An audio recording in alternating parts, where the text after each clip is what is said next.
You know what you're listening to? That's baby rhino crying. Every time you hear that sound, it goes through your soul. It's like a knife that goes through your heart to think there's another little baby without a mother. Another wonderful animal that got killed because of man's greed. We are one step closer to the extinction of one of the proudest and most wonderful species on this planet.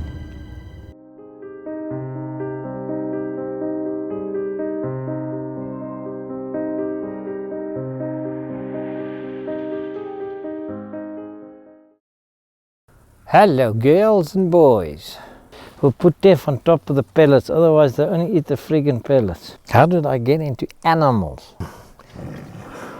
Jeez, alright. We've always been into animals, grew up with them, loved them. But you look at these crazy things, there's lots of bowls and they all come, and you know what, you can see what they're doing. They're pushing all the teff and the lucerne, and they actually after the pellets. I was born in the bush, then I went to school in the city, I went to university in the city, and then I worked in the city for quite a while. Taught history for many, many years, and then eventually got back to the passion. He just doesn't see the animals as an item or something that you can get money out of them. He really cares about them, and that's not very easy to find these days.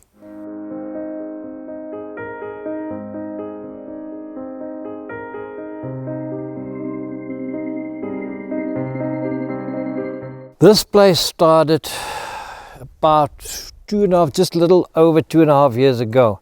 I got a phone call early morning from one of our next door neighbors, and he sounded very stressed, and he said to me, there was a poaching. They shot a rhino about 400 meters from his house, and everything is scattered, and all these rhinos are scattered, doesn't know where they are. Can I please organize that we come over with a helicopter? Both adults that were shot were both females, and the one that was shot next to the house had a much bigger, older calf, and that was running around on the farm. But we flew around and eventually found all the rhinos, and as we flew back, I actually had a discussion with the pilot and said to him, you know, I wonder what happens to the calves that gets left behind, because we read in newspapers and we see on TV and in the media this big hype about the rhino poaching, and you see all these statistics of so many hundreds shot here and so many dead there, but you never hear about the calves, because a lot of the calves survive. And I said, but I wonder, there must be facilities all over the country that look after these calves. And the next morning I started phoning. I phoned everyone I knew and organizations, and they all said they don't know. And eventually I got hold of people from the Private Rhino Owners Association, had a discussion with them, and they said, you know what, they've just had a lot of meetings on it. You know, that is typical of people, because talk is cheap. The words I just said to them is, listen, don't worry, you've got one. I'll build you one. And then said, how are you going to do it? I said, I don't know. He told me about this idea he had about a rhino orphanage.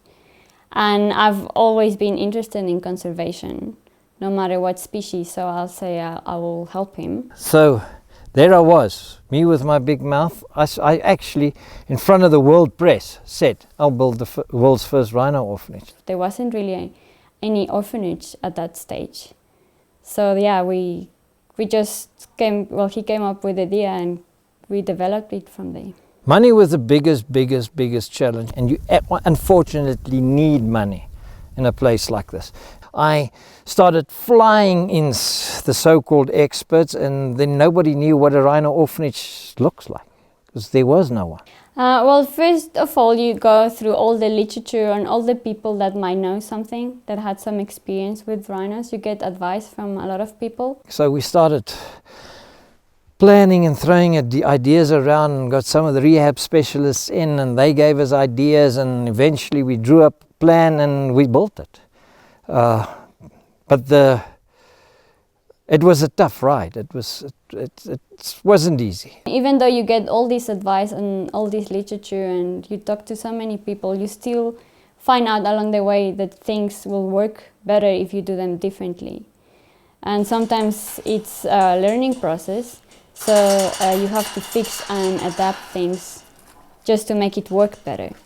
So things have been done and redone here, like barriers and doors, just to make it more functional, safer for the rhino and safer for the people that work over there.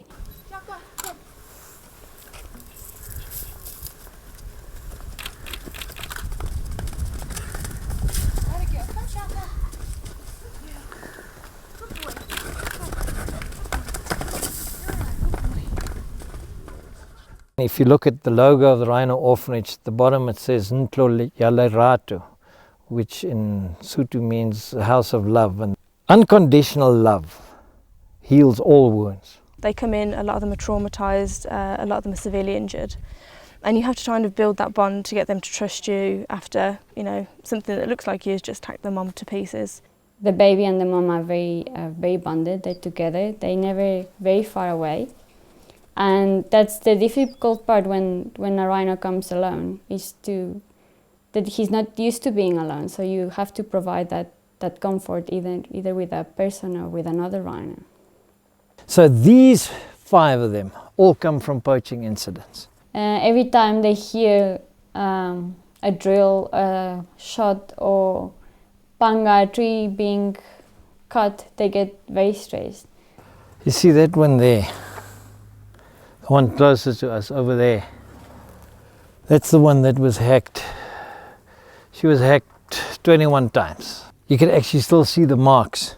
The one between the ears was an axe wound that went right through the skull. And if you want, when we cleaned the wound in those days, when you had to open the wound, you could see the brain. The hardest thing is not really in here, it's just to think what's going to happen to these rhinos that you put back. To see if they're going to be safe.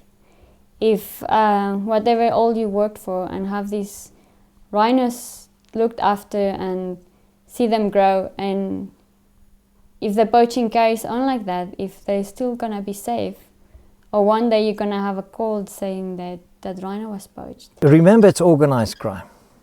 That's what it is. It's organized crime. It's run by criminals. If they smuggle drugs or rhino horn, it doesn't matter to him.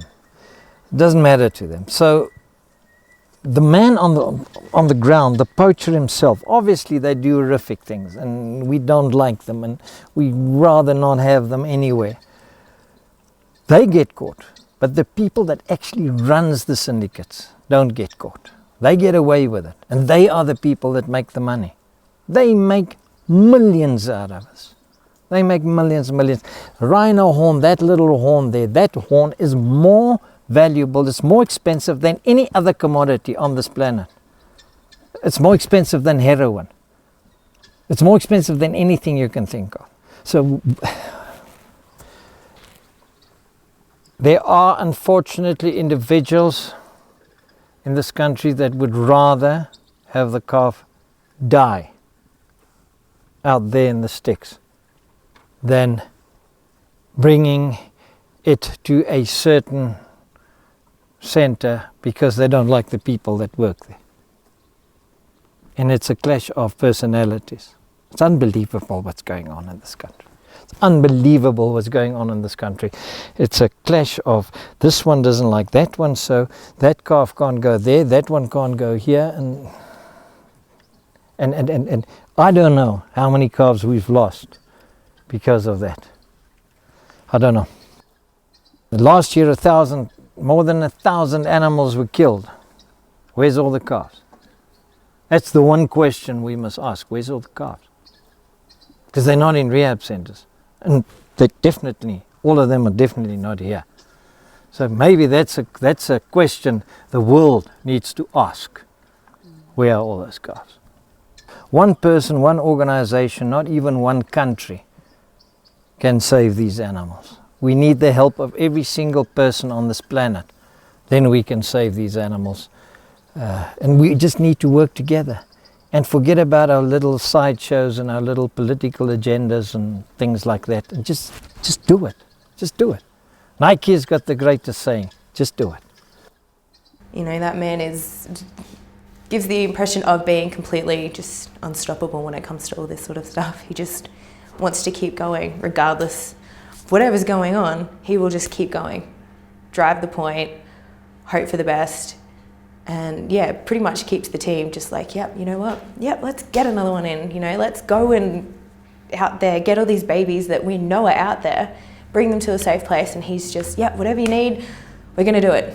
The initiative he took upon himself to start the orphanage is just, it's incredibly inspiring. I mean, for someone to put those hours in and just, it literally, it took everything in him to do what he does here, and he invests it happily every day in what he does here and what we do, and we need more people like that. I mean, everyone these days just seems to think that someone else will help and someone else will solve it, and he took upon himself to be the person that makes the change. I said when we started the orphanage, if I could save the life of one calf, it would be enough. And we've now saved the life of at least 24 calves. So I think we've done pretty well. For me, it's just unacceptable to think of a calf being left alone in the wild, in the bush, next to a dead mother, dying of basically dehydration. He decided, we're going to try and save a species right here and right now. And that is what we're doing, and we're doing really good at it. We're trying our best, and it's inspiring just to have him around. You keep on thinking every day that he started this, and this is why we're all here, and this is why we're all trying to save the rhino species. If one man can, why can't the rest of the world? Yes. How are we going to explain it to our children and to our grandchildren and to our great-grandchildren that we lost the species while we were responsible for them? So we can't do it. Not only rhinos are killed, elephants are killed. There's gorillas being killed in Central Africa for their hands, tigers for the tiger claw soup, elephants for their tusks, lions for the bone, rhinos for their horns, and everything is man's greed, money, money, money, money. What keeps you going? Because if everyone says no, there's nothing I can do about it, whatever I do, it's not going to stop it, we will lose all of them.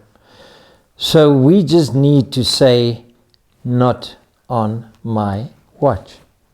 I will not lose a species on my watch. Come hell or high water, we will not lose the rhino. I am not going to invite people like yourself to come and see the big four in Africa. It will not happen on my watch.